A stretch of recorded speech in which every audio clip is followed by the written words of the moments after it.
இந்த உலகத்துல வாழ்ற எல்லாருக்குமே தனக்குன்னு ஒரு ஐடென்டிட்டி வேணும், தனக்குன்னு ஒரு அங்கீகாரம் வேணும். அதுக்காக தான் போராடுறான்.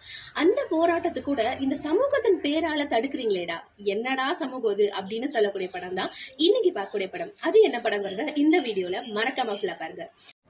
கண்டிப்பா உங்களுக்கே தெரியும், இந்த சமூகம், பாலிடிக், சாதி வெறி, இந்த சாதியத்தை ஒழிக்கணும் அப்படின்னு சொன்னாலே இவரோட படத்துல கண்டிப்பா இந்த எல்லா கலவையும் இருக்கும். அதுதான் மாரி செல்வராஜோட படம். மாரி செல்வராஜ், துருவ் விக்ரம் இவங்களோட காம்பினேஷன் ரொம்பவே அழகா இந்த படத்துல ஒர்க் அவுட் ஆயிருக்கு அப்படின்னு சொல்ல முடியும். துருவ் விக்ரம்ல வந்து முன்னர் ஒரு 3-4 படத்துல பார்த்தாலும் அவர் பெருசா அவருக்கான ஒரு டேர்னிங் பாயிண்ட் அமையல, கரெக்டான ஒரு படம் அமையல அப்படின்னு சொல்ல முடியும். இந்த பைசன் அவருக்கான ஒரு படமா அமைஞ்சிருக்கு. அண்ட் முக்கியமா அந்த படத்துல சொல்லக்கூடிய படம் வந்து எதுக்கு எடுத்தாலும் யாராச்சும் இங்க முன்னேறி வரணும்னா சமூகத்தை காரணம் காட்டி அவனை கீழ் ஜாதி இல்ல ஒரு மேல் ஜாதி அவன் முன்னேறக்கூடாது அப்படின்னு தடுக்கிறது இப்போ வரைக்கும் நடந்துகிட்டே இருக்கு அப்படின்னு சொல்ற ஒரு விஷயம் ரொம்ப அழகா கன்வே பண்ணிருக்காங்க. இது பல பேரோட முன்னேற்றத்துக்கு முன்னுதாரணமா இந்த படம் இருக்குங்கிறது எந்தவித சந்தேகமும் கிடையாது.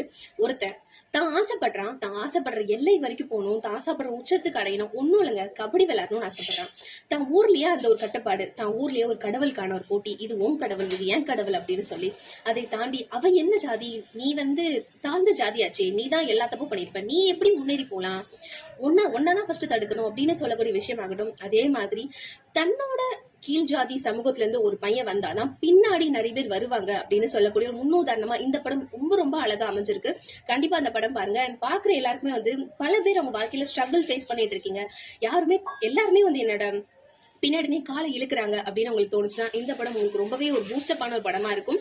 பாலிடிக்ஸ் அதெல்லாம் தாண்டி இது ஒரு கதையா, ஒரு கதைக்களமா, ஒரு மோட்டிவேஷனா பாத்தீங்கன்னா this is on your movie. கண்டிப்பா ஒரு மோட்டிவேஷன் மூவி அந்த படங்கிறது எந்த வித டவுட்டும் கிடையாது. கண்டிப்பா பாருங்க. உங்களுக்கு தோணுச்சுன்னா கீழே கமெண்ட் பண்ணுங்க. பாய்.